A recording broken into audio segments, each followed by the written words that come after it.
सत्संग का मौत का मंजर ये सत्संग बन गया।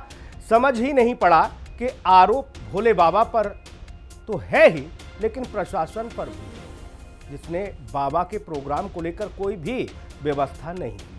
आज हम उसी पाखंड पर से पर्दा उठाएंगे और दिखाएंगे आपको कि बाबा के धार्मिक सेंटर में अंधविश्वास को परोसा जाता है।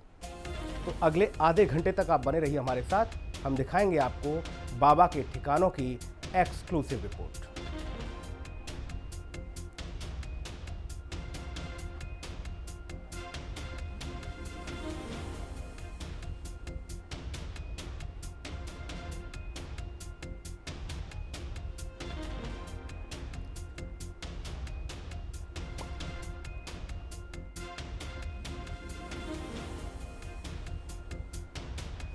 तो बाबा के रहस्य लोक का पर्दाफाश हो रहा है। अब बाबा के भक्त ही बाबा पर कार्रवाई की मांग भी कर रहे हैं। माना जा रहा है कि बाबा का पाता लोग भी है और बाबा के हर एक आश्रम की पड़ताल एक्सक्लूसिव तरीके से हिंदी खबर पर आपके सामने होगी।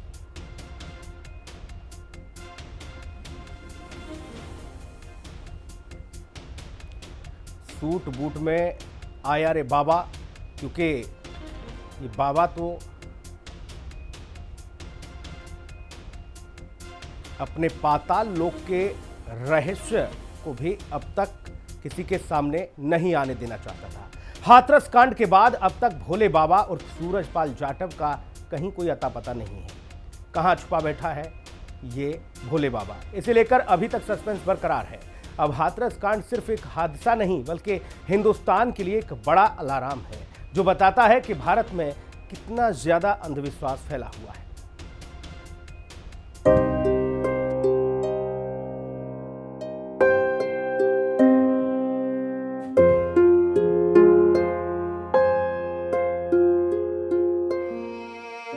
हाथरस कांड से देश अब तक पूरी तरह से उबर नहीं पाया है। लोगों की चीखें, सफेद कफन से लिपटे शव तीर की तरह आज भी सीने में चुभते हैं। किसे पता था कि एक सत्संग में मची भगदड़ से लाशों का अंबार लग जाएगा। पल भर में सैकड़ों जिंदगियां काल के गाल में समा जाएंगी। हाथरस कांड सिर्फ एक हादसा नहीं, बल्कि एक बड़ा अलार्म है, जो बताता है कि भारत में कितना ज्यादा अंधविश्वास है। भारत में सदियों से चली आ रही यह परंपरा इस कदर हावी हुई है कि इसने कई लोगों की जान ले ली। ये समाज में फैला एक ऐसा रोग है जिसे समाज की नींव को खोखला कर दिया है। हादसे का दुख तो सभी को है, लेकिन एक बड़ा सवाल यह भी है कि आखिर इन बाबाओं के प्रति लोगों की आसक्ति इतनी क्यों है। जिस तरह से हाथरस में बाबा के कुछ कहने पर भीड़ बेकाबू हो गई, भोले बाबा की चरण रज लेने के चक्कर में इस तरह भगदड़ मची कि कई लोगों की जिंदगियां पल भर में खत्म हो गई। अब इसे पागलपन नहीं कहेंगे तो और क्या कहेंगे। ये कितना सही है कि किसी की बातों में आकर किसी एक शख्स को भगवान का दर्जा दे देना। कोई भी धर्म इस तरह के अंधविश्वास को बढ़ावा नहीं देता। इसे किसी भी कीमत पर सही नहीं माना जा सकता। वैसे तो हमारे धर्म में एक ग्रुप धर्म गुरुओं का और दूसरा ग्रुप धंधेबाजों का है। इनके बीच अंतर कर पाना आम लोगों के लिए मुश्किल होता है, वो भी तब जब उनके दिमाग पर धर्म का पर्दा चढ़ा हुआ हो। अगर बात करें भोले बाबा की, तो भोले बाबा धंधेबाजों की कैटेगरी में बिल्कुल फिट बैठता है। धर्म के नाम पर समाज में अंधविश्वास फैलाने वालों का भोले बाबा जीता जागता सबूत है। ऐसे धंधेबाज बाबा हमारे देश में जमकर फल फूल रहे हैं, लेकिन कुछ सवाल भी हैं जो मन को काफी विचलित कर रहे हैं। परमात्मा कहलाते हो, लोगों की जान क्यों नहीं बचा सके? चरणों की धूल चमत्कार है तो लोगों को मरने ही क्यों दिया? मानवता का पाठ पढ़ाते हो, हादसे की खबर सुनकर भागे क्यों? आज के दौर में सबसे आसान है कथावाचक बनना, झाड़ फूक करना और पानी के छींटे मारकर लोगों को ठीक करने का स्वांग रचना। हमारे देश में कई बाबा ऐसे हैं जो काफी पैसे कमा रहे हैं। उनकी लोकप्रियता चरम पर है। आज के इस दौर में ये बिल्कुल कहना गलत है कि सारे बाबा संत हैं। कई ऐसे बाबा हैं जो धर्म के नाम पर न सिर्फ अंधविश्वास फैला रहे हैं, बल्कि काफी ज्यादा पैसे भी लूट रहे हैं। हाथरस कांड के काफी दिन बीत जाने के बाद भी अब तक भोले बाबा उर्फ सूरजपाल का पता नहीं चल पाया है। कहां छुपा बैठा है भोले बाबा, इसे लेकर अब तक कोई सुराग नहीं मिला है। इस मामले को लेकर न्यायिक आयोग की जांच तेज हो गई है। टीम न सिर्फ घटनास्थल का निरीक्षण कर रही है, बल्कि चश्मदीदों के बयान भी दर्ज कर रही है। हाथरस हादसे पर लोगों ने हादसे के संबंध में सारी जानकारी दी। जानकारी यही है, जब उनका सत्संग खत्म हुआ, भीड़ ज़्यादा थी और गाड़ी के काफिला निकल के गया, तो उनकी चरण रज लेने के लिए अपना भीड़ झुकी और कुछ भागी उधर को।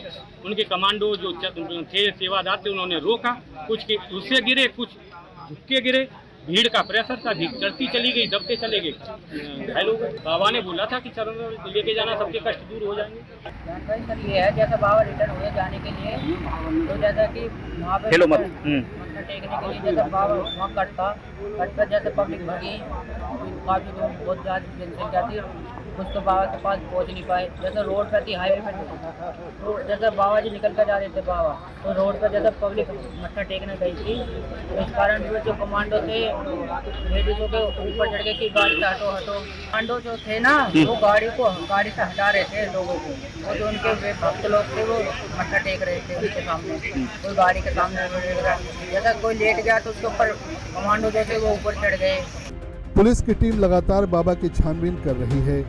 अब बड़ा सवाल ये है कि आखिर कब इन ढोंगी बाबाओं के बिजनेस पर ताला लगेगा, कब देश में अंधविश्वास का खात्मा होगा। ब्यूरो रिपोर्ट, हिंदी खबर। और चलिए अब आपको बाबा के मैनपुरी वाले आश्रम की चौंकाने वाली रिपोर्ट दिखाते हैं। हाथरस कांड के 6 दिन बीते जाने के बाद में भी अभी भी बाबा पुलिस की पकड़ से दूर है।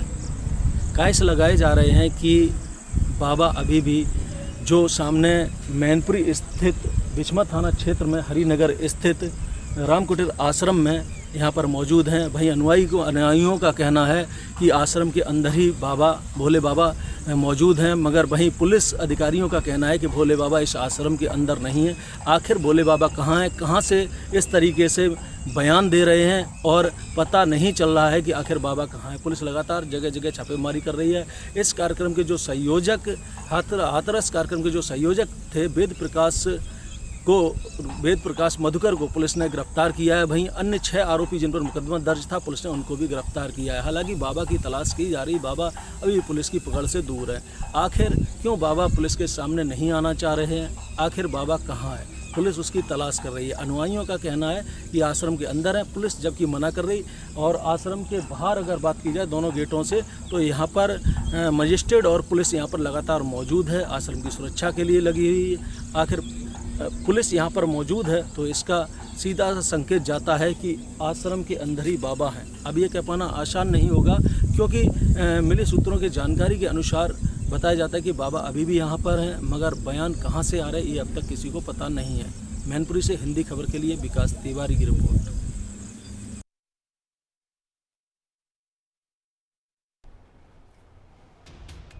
उधर कानपुर से हमारे सहयोगी ने बाबा के आश्रम से एक ऐसी रिपोर्ट बनाई है जिसको देखकर आप भी चौंक जाएंगे। इस वक्त हम खड़े हुए हैं करसोई गांव में, जहां पे बाबा भोले का आश्रम बना हुआ है।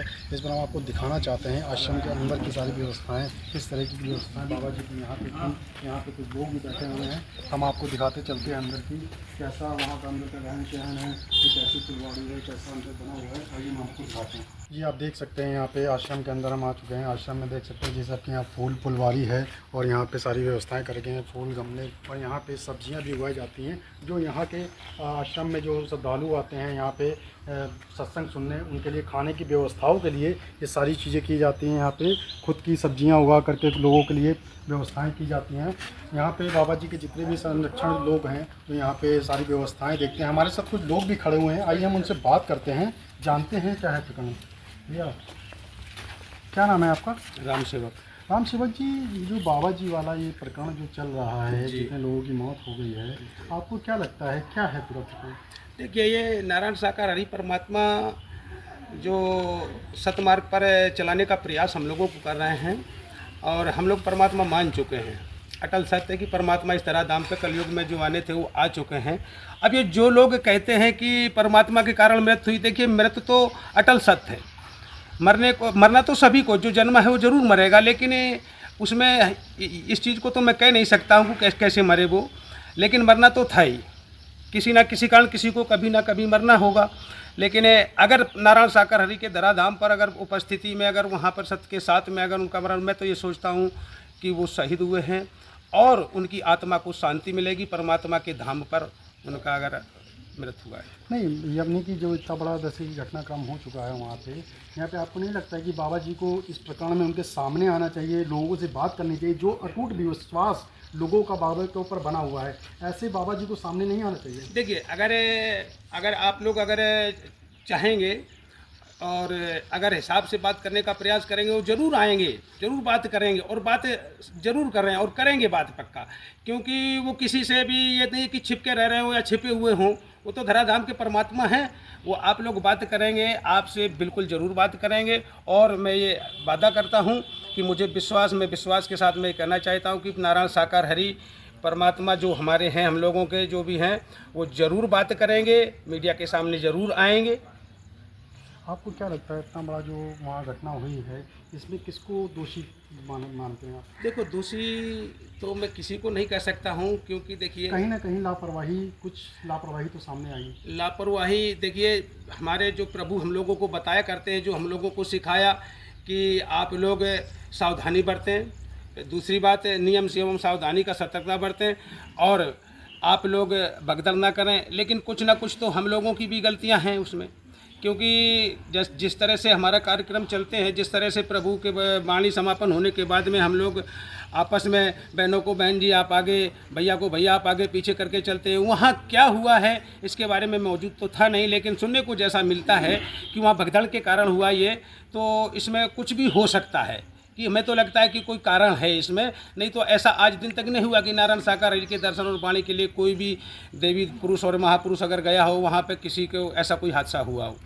यहाँ पे क्या लगता है, यहाँ पे आश्रम में क्या बाबा जी कभी यहाँ पे सत्संग करने आए या लोगों से रूबरू हुए? यहाँ पे कभी सत्संग बाबा जी ने किया? यहाँ पे बाबा जी आए? यहाँ तो अभी तक तो नहीं आए हैं।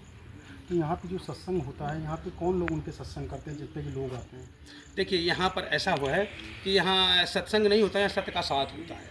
यहाँ बिखरी मानवता को एकत्रित करना होता है, यहाँ मानवता का पाठ पढ़ाया जाता है। जो लोग इधर उधर भटके हुए हैं, जिन लोगों की मानसिकता मानवता धारण नहीं अपनाए हुए हैं, तो वहाँ मानवता का पाठ पढ़ाया जाता है ताकि आदमी मानवता का धारण करके और इस धराधाम पर मानव धर्म की स्थापना हो जाए। यहाँ पर ये किया जाता है कमेटियों के माध्यम से, जिसको पता चलता है वो आके सत्य का साथ करता है।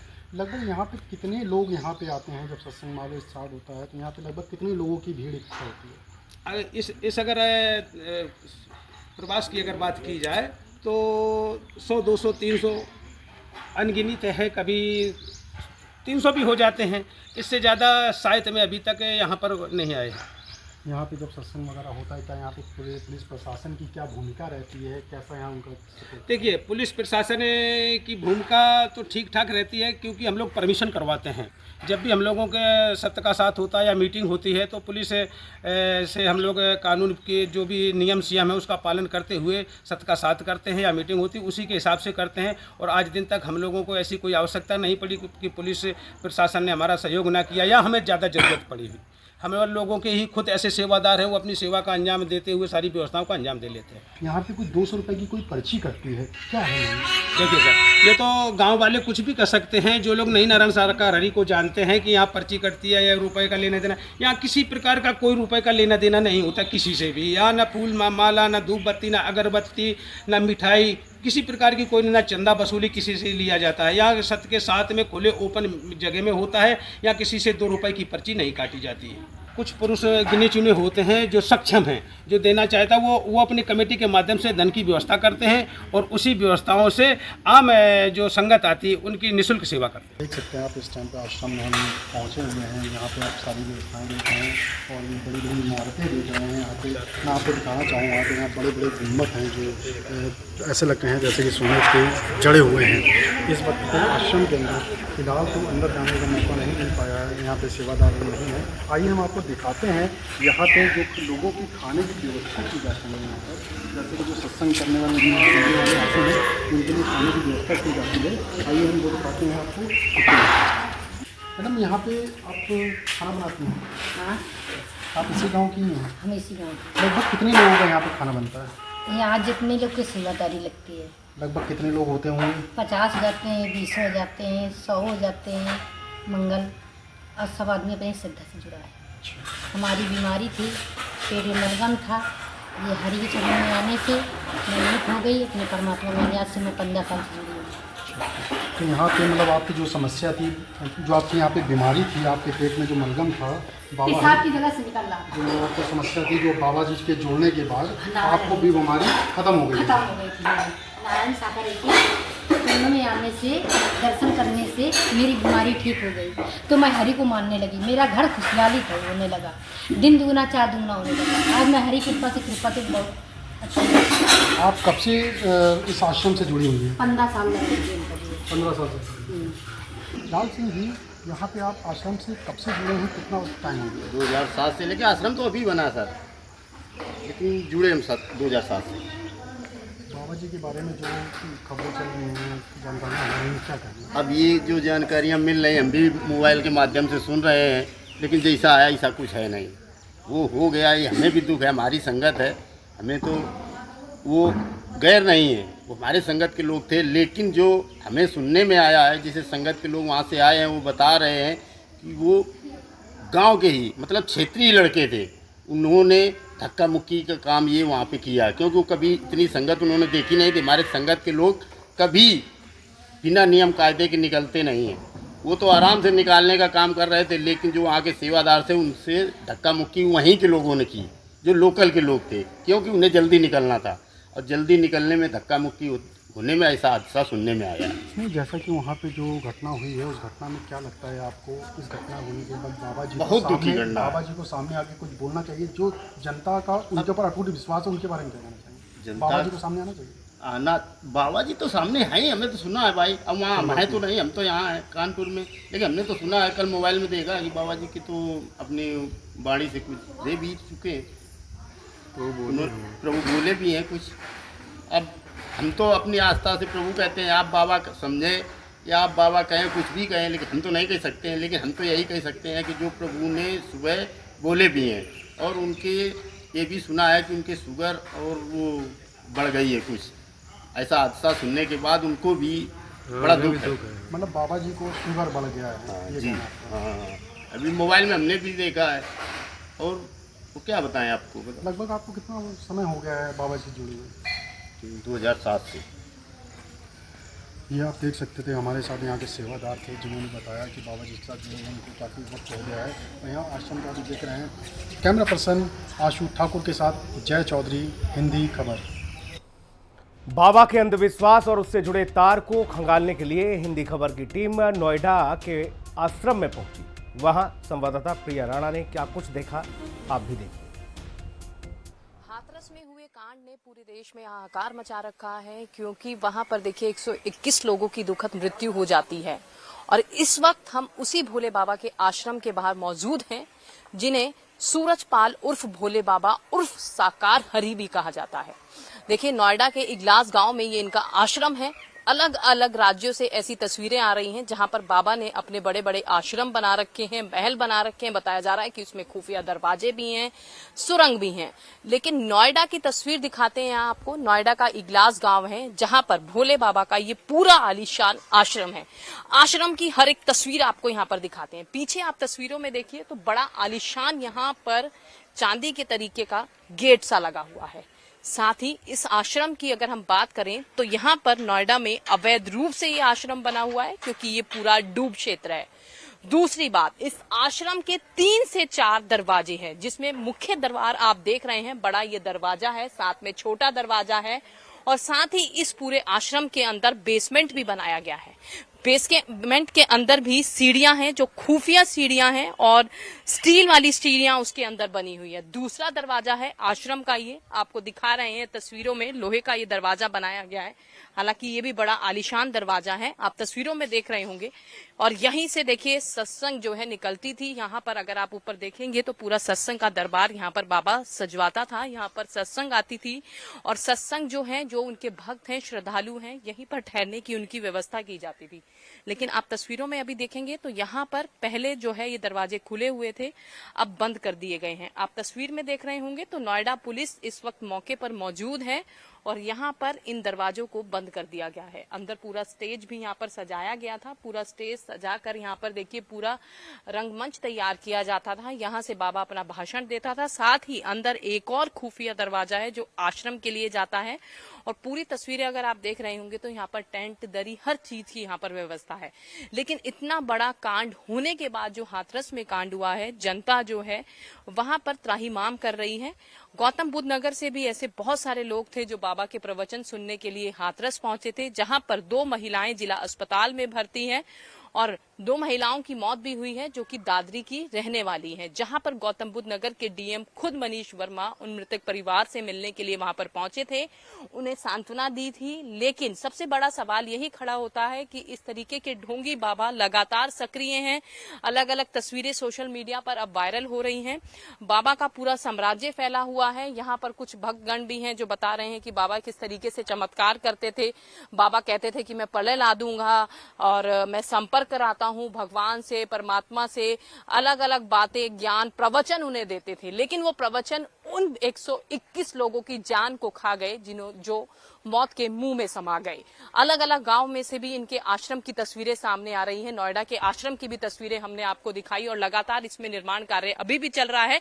लेकिन जब हाथरस में कांड हुआ था तो ये पूरे दरवाजे खुले हुए थे, अब इनके कपाट बंद कर दिए गए हैं। बाबा ने अपना पक्ष आके रखा, वो भी एक चैनल के माध्यम से, ANI के माध्यम से, जहां पर उन्होंने कहा कि वो भक्तों के साथ है। लेकिन अगर भक्तों के साथ बाबा होते तो उस दिन जो दर्दनाक घटना हुई थी वहां पर बाबा उनके साथ रहते, उनको सांत्वना देते। लेकिन तस्वीर कुछ और नजर आई। तो कहीं ना कहीं देखिए दुनिया में आक्रोश भी नजर आया, क्योंकि हाथरस में जहां पर वो पूरी कथा चल रही थी वहां पर वही भक्तगण थे जिन्होंने पत्थर मारकर बाबा के बैनरों को फाड़ा, अपना आक्रोश दिखाया। तो देखना होगा कि बाबा कितनी जल्दी यहाँ पर गिरफ्तार होंगे, कितनी जल्दी और ठोस उन पर कार्रवाई होगी। क्या ये जो बड़े बड़े आलीशान जो आश्रम बने हैं इनको सीलिंग की कार्रवाई होगी या बाबा बुलडोजर की कार्रवाई करेंगे? हालांकि अगर हम बात करें, मुख्यमंत्री योगी आदित्यनाथ खुद पहुंचे थे, राहुल गांधी भी वहां पर पहुंचे थे। और अब हाथरस की तस्वीर हमने जो देखी थी बहुत दर्दनाक तस्वीर थी। तो देखना होगा इसमें क्या कुछ नया निकलकर सामने आने वाला है। बाबा की कितनी संपत्ति है, पैसा कहाँ से आता था, कहाँ से फंडिंग पूरी की जाती थी, बाबा किस तरीके से भक्तों से बात करते थे। अलग अलग तस्वीरें, अलग अलग बयानबाजी सामने आ रही। देखना होगा कि नोएडा में ये आश्रम जो है अवैध रूप से डूब क्षेत्र में बना हुआ है, तो इस पे क्या कार्रवाई होती है या नहीं। कैमरामैन दीपक के साथ मैं प्रिया राणा, नोएडा। नोएडा में भोले बाबा के आश्रम पर इस वक्त मौजूद हैं एक भक्तगण हैं जो उस दिन हाथरस में वहां पर जो सत्संग चल रहा था वहां पर गए थे। इनसे बात करते हैं। आप उस दिन हाथरस सत्संग में गए थे, क्या देखा था? मैंने हाथरस सत्संग में गया था तो काफी भीड़ देखी थी। बाबा आए थे, बाबा के प्रवचन भी सुने थे और आरती वंदना हुई और कुछ लेडीजें चरण वंदना के लिए उनकी धूल लेने के लिए, जो रंगोली सजाई जाती है वो धूल लेने के लिए कुछ लेडीजें अपने भाग दौड़ के धूल ले लाई। तो उसी में ये भगदड़ मची और वहीं में इनका हादसा हो गया, वहीं मौत। तो आप मौके पर मौजूद थे जब भगदड़ मची थी? नहीं, भगदड़ मची है जब तो था, लेकिन उससे पहले मैं निकल चुका था, क्योंकि मैं रोड पे था और भगदड़ मच रही है जहाँ पंडाल सजाया गया था वहाँ। तो मैं लौट के तो मौत के गाल में तो जाता नहीं। अच्छा, बताया जा रहा है कि बाबा अलग अलग तरीके की बातें करते थे, प्रवचन देते थे, कहते थे प्रलय ला दूंगा, भगवान से मिलवा दूंगा। 121 लोगों की मौत का जिम्मेदार किसे आप मानते हैं? क्या बाबा को वहाँ पर पहुँचना चाहिए था? हम तो प्रशासन को और बाबा को दोनों को ही मानते हैं। अगर प्रशासन है सरकार है तो ये बाबा का कहीं गुम हो जाएंगे, चले जाएंगे। चमत्कारी हैं तो वो गायब हो गए, और चमत्कारी बाबा हैं तो ज्यादा नहीं। मेरी राय ये है कि 21 लोगों को तो जीवित कर ही दें, हैं तो तुम्हें चमत्कार समझू। और सरकार को मैं ये समझू कि सरकार बाबा जमाने को पकड़ लेती है, अच्छे अच्छे बदमाश पकड़ लिए सरकार ने, किसी नहीं पकड़ा। और बाबा कहाँ छुप जाएंगे? सरकार से छुप के नहीं जा सकती, लेकिन सरकार खुद नहीं पकड़ रही है। अच्छा, तो किस तरीके के प्रवचन देते थे जब आप कथा में, सत्संग में जहाँ जाते थे? क्या कहते थे बाबा? बाबा यही बढ़िया बातें सुनाया करते थे कि दारू मत पियो, मांस मत खाओ, इससे छुटकारा पाओ, हैं, बीड़ी मत पियो, सिगरेट मत पियो, क्योंकि ये शरीर को खोखला कर देगी। और क्या प्रवचन है बाबा के? जाते बाबा का एक गठरिया बांध के नोट थोड़ी लाते थे, एक गठरिया नोट बांध के थोड़ी लाते थे तो दे जाएंगे। तो इतना पैसा कहाँ से आया बाबा पर? जगह जगह आलीशान बंगले बना लिए। ये नहीं बता सकते। जो भक्तगण जाते थे लाते थे? भक्तों पे वो साफ ये कहते थे कि मैं किसी से नोट और वोट मांगता नहीं हूँ, सरकार मुझे पेंशन दे रही है, मैं उससे अपनी मतलब फैसिलिटी करता हूँ। तो सरकार के दायरे में तो थी नहीं, नोट तो लेते नहीं थे। ये क्या है, आश्रम है क्या है, किसने बनवाया है? बाबा ने बनवाया है या सेवादारों ने बनवाया या जनता ने बनवाया, किसने बनवाया ये तो मुझे पता ही नहीं है। अच्छा, तो आपको कैसे पता चला यहाँ आश्रम है, आप यहाँ आए? मैंने तो सुना है, जैसे ही मतलब यहाँ हमारा लड़का रहता है उसने बताया, हम तो आए भी नहीं थे कभी भी, तो उसने बताया कि यहाँ आश्रम है बाबा का, और यहाँ से वो मतलब पोस्टर वगैरह लगा दिए थे, उनके फोटो वगैरह वो भी हटा लिए गए हैं। तो हम ये हमारे नाती है, नातिन है, इन्हें हमारे एक मेहमान रहते हैं यहाँ, उनके कमरा पे जा रहे तो उन्हें जहाँ है बाबा। देखिए, आपने यहाँ पर सुना इन व्यक्ति को, जहाँ पर ये बता रहे हैं कि बाबा किस तरीके से अपने प्रवचन देते थे, लेकिन जो सोशल मीडिया पर तस्वीरें वायरल हो रही हैं वो अलग वायरल हो रही हैं, क्योंकि आपने आलीशान यहाँ पर पूरी ये आश्रम की तस्वीर देख रहे हैं। तो जो भक्तगण हैं जिन्होंने अपनों को खोया है वो दादरी में से भी हैं, और यहाँ पर बहुत सारी जनता है जो मांग कर रही है, क्योंकि कांडी बाबा उन्हें अब कहा जा रहा है 121 लोगों को मौत के मुंह में समा दिया उस पाखंडी बाबा ने। यहाँ पर जो दुनिया है इंतजार कर रही है कि यहाँ पर बुलडोजर की कार्रवाई इस आश्रम पर हो, क्योंकि जिस तरीके से ये भक्त और व्यक्ति ने बताया कि यहाँ पर किसने ये आश्रम बनाया, सेवादार ने बनाया, बाबा ने बनाया या भक्तगण ने दिया, बड़ा सवाल यही खड़ा हो रहा है। और अलग अलग राज्यों से अलग अलग तस्वीर सामने आ रही है जहाँ पर बाबा का बड़ा साम्राज्य फैला हुआ है। तो देखना होगा इसमें प्रशासन और सरकार क्या बुलडोजर की कार्रवाई करती है, क्या ये पाखंडी बाबा के खिलाफ सख्त से सख्त कार्रवाई होगी या मामला कहीं और रुक करता हुआ नजर आएगा। कैमरामैन दीपक के साथ मैं प्रिया राणा, नोएडा। बाबा के अविश्वास और उससे जुड़े तार को खंगालने के लिए हिंदी खबर की टीम नोएडा के बाबा के आश्रम में पहुंची, और यहां जो कुछ देखा उसे देखकर आप भी चौंक जाएंगे।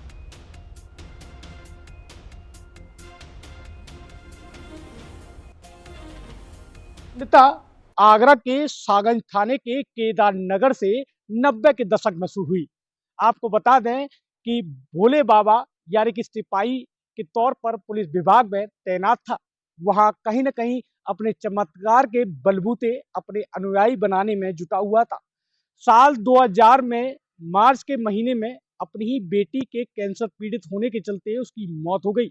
बाबा ने अपने अनुयायियों के बीच में ये दावा किया कि वो अपनी बेटी को जिंदा कर देंगे। कई दिनों तक जिंदा करने की पूजा पाठ की प्रक्रिया जब घर में रही तो आस पड़ोस के लोगों ने पुलिस को सूचना दे दी। मौके पर सागंज पुलिस ने बाबा और महिला समेत करीबन 6 आरोपियों को गिरफ्तार कर जेल भेजा। मुकदमा लिखा गया औसत और चमत्कार अधिनियम में, लेकिन कहीं न कहीं साक्ष्य के अभाव में इस पूरे मामले में बाबा को बरी कर दिया गया। जब ये पाखंडता का सिलसिला यानी कि सफर यहाँ से शुरू हुआ तो उसके बाद साल 2024 में ये बड़ी घटना हाथरस की बाबा के उस पाखंडवाद के बाद शुरू हुई है, लेकिन बाबा कहीं न कहीं इससे बचने का आज भी प्रयास कर रहा है।